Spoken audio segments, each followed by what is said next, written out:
Okay guys, first untuk kita nak engage 4x4, kita kena tengok dekat bahagian tayar, kita ada free dengan lock. First step is kita kena lockkan kedua-dua bahagian, sebelah kanan, ini sebelah kiri lock. Kena lock habis tak boleh separuh ataupun mesti kena sampai dekat dia punya marking. Okay, first step kita dah lock kat dekat tayar kedua-dua. Lepas tu kita pastikan gear dalam kedudukan N. Lepas tu ada satu button dekat sini, 4-wheel drive. Kita tekan 4-wheel drive dan kita kena pastikan indikator dekat cluster meter ni hidup.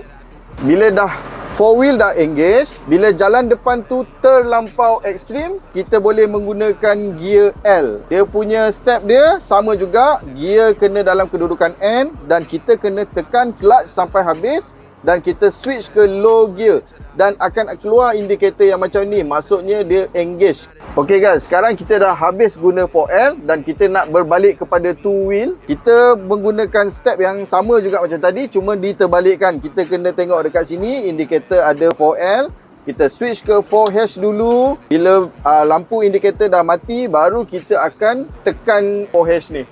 Okay guys, bila kita dah tukar kepada 2 wheel, jangan lupa dekat sini lock, kita kena freekan balik untuk kita jalan hanya 2 wheel saja. Sinilah cara-cara untuk kita nak engage ke 4 wheel dan disengage ke 4 wheel ke 2H.